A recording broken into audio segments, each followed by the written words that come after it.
We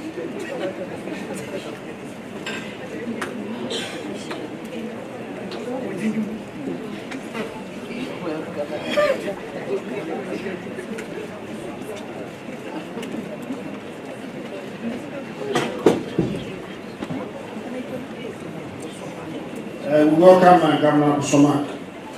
I wanted to say that to faith, you lead not just with your head, but you lead with your heart.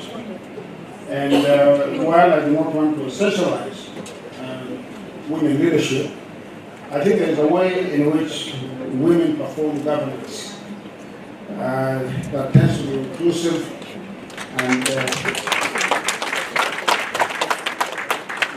and I believe that your tenure will be much missed. I wanted to just take a few minutes today to speak about some simple truths about democracy, about constitutionalism, and about the rule of law.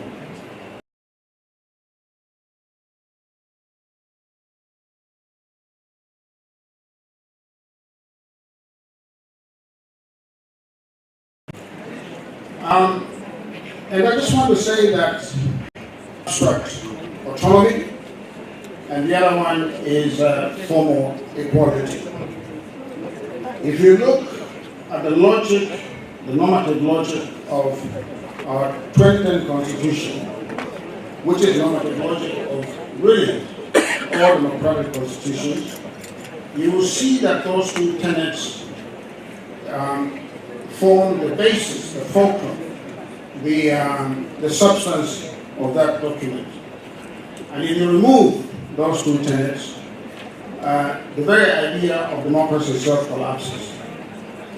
And I wanted to talk about two other tenets which are more normative, and that is equal protection and anti-discrimination.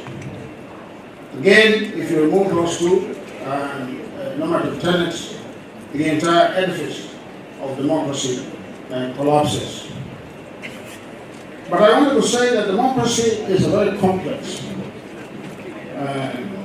governance system, and its performance is even more complex. And I want to say that since 2010, we have been trying in this country to understand how to perform democracy, both as citizens and as the three arms of government. And I say that we've been trying to perform democracy, mostly failing, but sometimes succeeding. And so I've been asking myself, why is it that we have been mostly failing in our task of performing the processes of democracy? And the one thing I'm going to say is controversial, but I think it is true. And that is that democracy as we know it today, liberal democracy that is not native to our time. It is not native to our time. It's a normative system that we are trying to learn. And I would suggest that our humility is required as we try to learn this very complex system of governance. Because you can even see in some very serious countries, some established political democracies around the globe, you can see a little backsliding. Countries that have been democracies for more than 300 years. And this shows you how complex the system is. And so I wanted to talk in particular about the culture of democracy in these simple truths. And the first one that I could think of was a metaphor for the doctrine of separation of powers and the doctrine of the checks and balances that are integral, in fact essential to democracy. And I thought I would use this metaphor of the knee to describe this particular system. The knee is like a tripod. It has the thigh bone, it has a leg bone, and there's a cartilage. The knee functions because of the healthy cartilage that pushes and enables its movement. If you remove the cartilage, the knee collapses and becomes dysfunctional. In the same way, in my view, the doctrine of separation of powers functions because of norms, not because of law. Because of norms, not because of black letter law.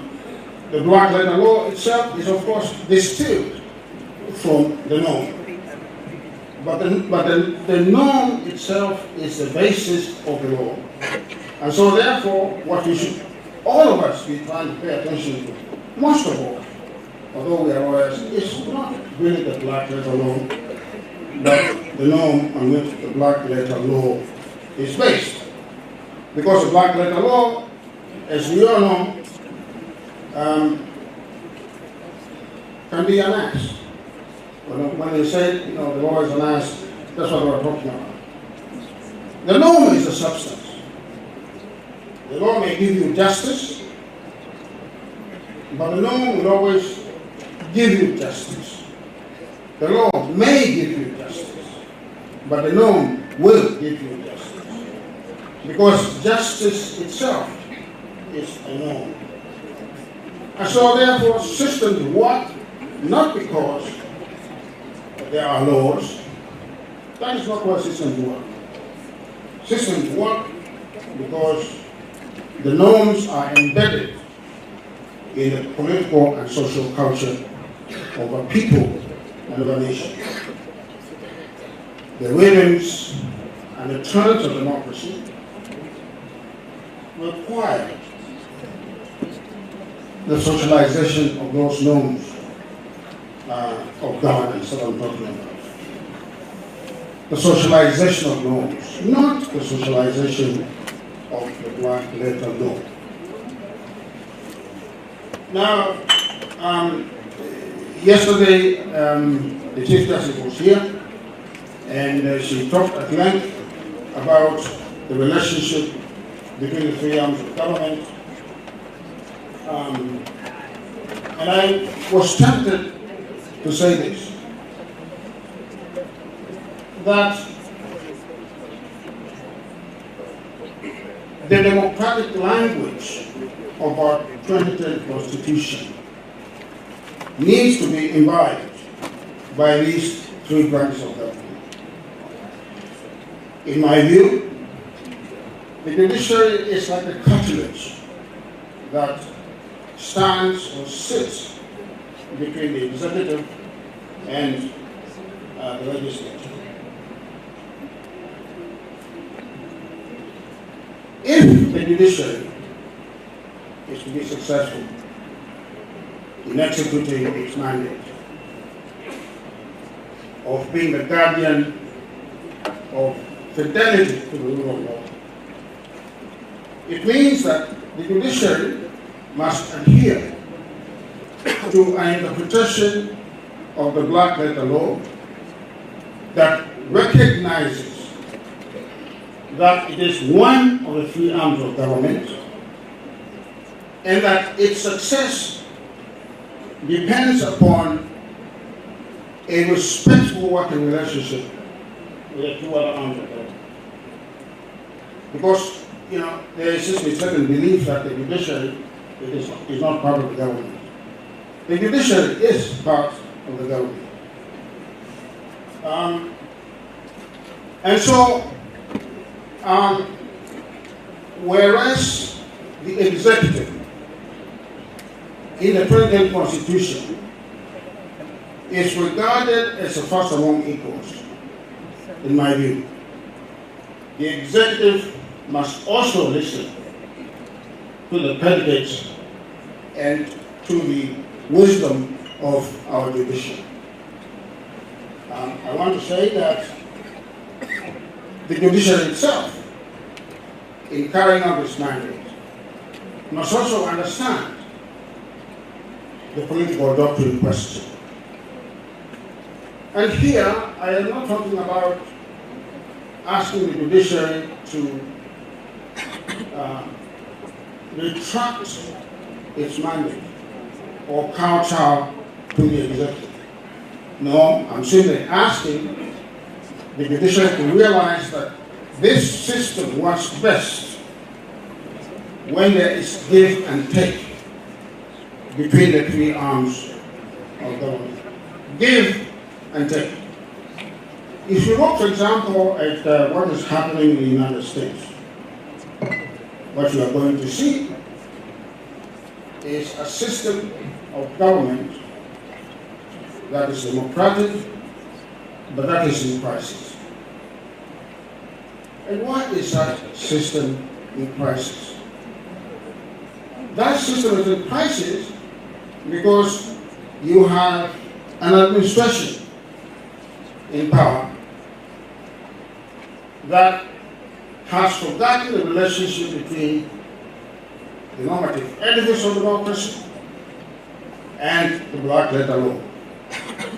I think the realization is that not everything can be legislated. And when you legislate, in fact, you are failing in the practice of democracy. So I want to say that for us in Kenya, for our democracy to work, and for us to continue to deepen and strengthen our democracy, we must be very intentional in creating what I have called an elite consensus. An elite consensus that accepts the normative basis of democracy, the normative basis of the concept of the rule of law, the normative concepts of equal protection. I also want to say that elites in our country must always understand that they stand on the sovereignty of the people, and that the states and the government of our country endures because of that trust that the people give it. If you remove that element of the trust by the people in their government, then you cannot ensure the perpetual existence of the state.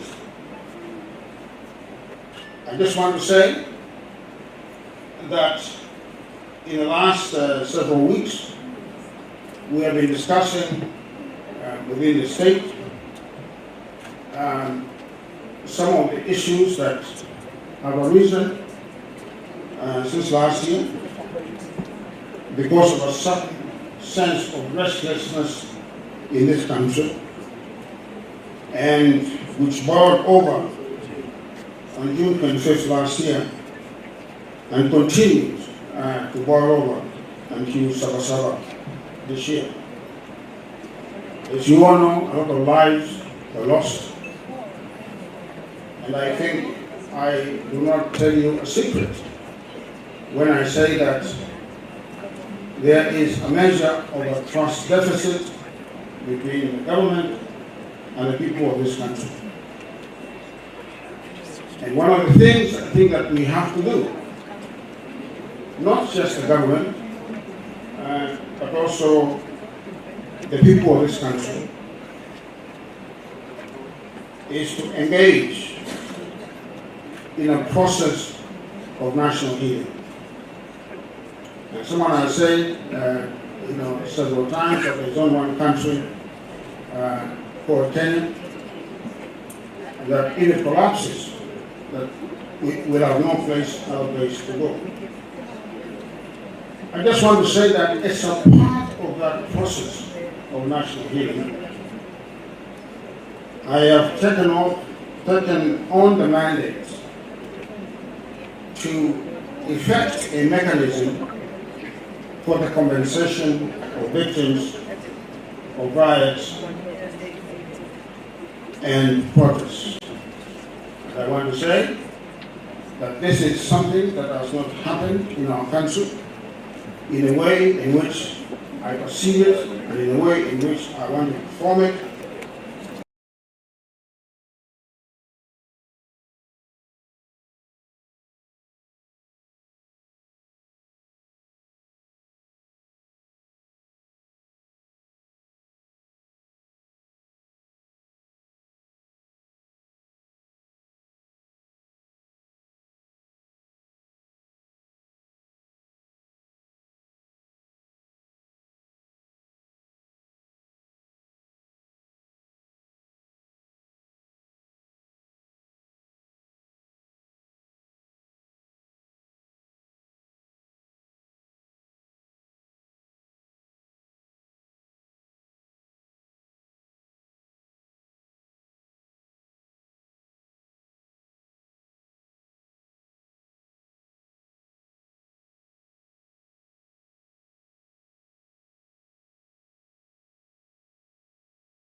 That the Chief Justice,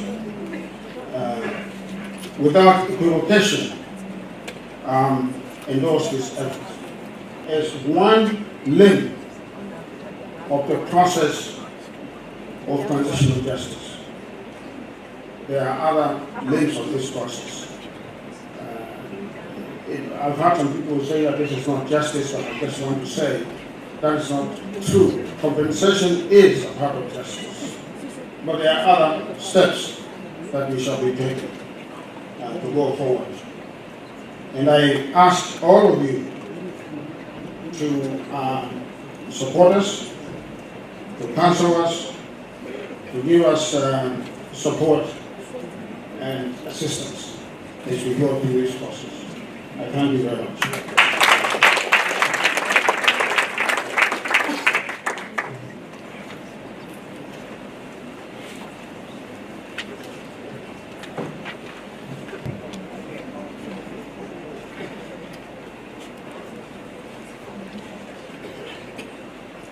Was the Vice President and Minister for Home Affairs between January 2008 and April 2013. He has received several honors and awards. The Voice Achievers Award, conferred the prestigious rank of Senior Counsel by rights in 2020, is the African Dignitary Man of the Year feted by We Care for Humanity organization, has an honorary